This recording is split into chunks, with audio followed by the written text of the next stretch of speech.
My name is Amin Azam, and I'm on faculty at two campuses of the University of California, and I'd like to speculate with you about what I believe the role of problem-based learning can be, should be in the future going forward.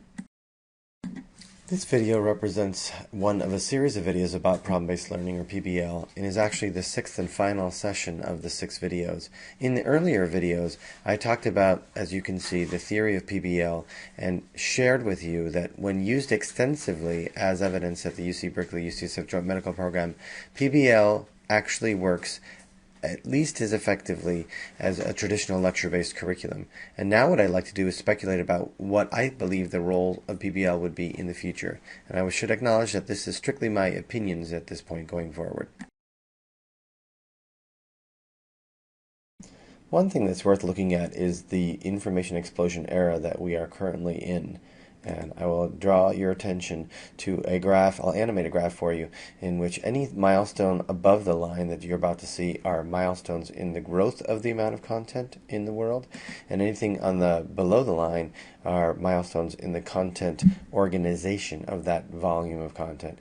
And over time you will see that as history progressed, we saw both an increase in the number of the amount of information as well as the ways we attempted to catalog or organize that information.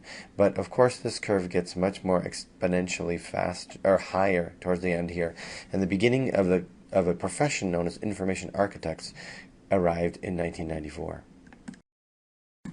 Here's another graph that looks somewhat similar, but in this case we've actually mapped the growth of the world's population and the history of technology on this image.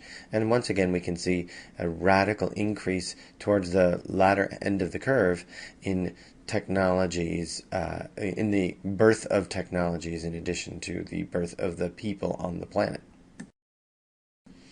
And here's a third graph that I want to show you that comes from this article from the Washington Post. First it defines what exabytes are, and then this image shows you exactly the world's capacity to store information, first in analog and then in digital. And you can see as the graph gets bigger on the right that there's far more digital storage than there is analog. And also at the bottom you can see that originally in 1986 pocket calculators made up 41% of the storage capacity on the planet, and now they don't even exist. So we're now at an era when we have way more capacity to store information than we ever did historically.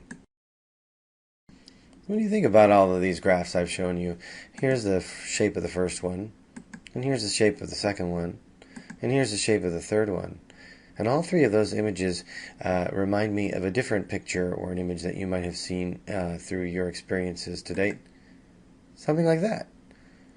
And the sad part about a picture like this actually is that, at least for me, I would offer, that's my learners out there in the world trying to not get eaten by the sheer volume of information that's out there in the world. So what are we to do? I'll come back to that original question at the beginning of this module. What is the role of problem-based learning in the future, or maybe even the present, in the modern information era?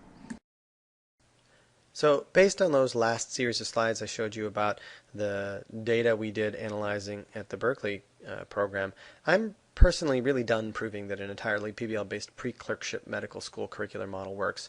Instead, I'm now more interested in what I'll call more ambitious questions, but I think they're just more intellectually stimulating to me personally. So, for example, how can systems optimize the capture and catalog, searching and retrieval of what we should call the growing library of products of learning as cohorts of students advance in their collective journeys? And then, also very interesting is, could a system actually be searchable in real time? So thereby allowing students what I'll call evidence-based decisions in what to prioritize in their learning. Could they, for example, say, oh, I myself have not done that many learning objects in topic X, therefore I want to prioritize being the student who takes on that domain to learn and then come back and teach my peers about. And then I think even more exciting, could a system, if it's indeed searchable in real time, could one actually customize an entire curricular content specifically for a particular cohort of students? So, for example, if we as medical educators could look and see, this particular cohort of students is particularly weak in let's just make it up, in dermatology, then could we customize the curriculum by putting in a specific dermatologic case that triggers learning in that domain simply by the fact that students are curious about the patient case in front of them. So then what you have here is real-time customizable curricula. And I would offer that that is what I would call evidence-based curricular change. And that to me is just really exciting. And lastly, let me just come back to something I said at the very beginning.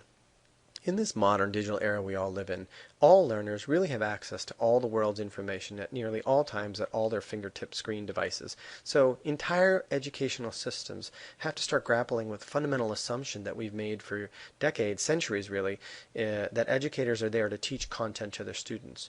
I would offer to you that we must begin asking a much more difficult question, which is, what have students actually learned, rather than what did we claim to have taught them?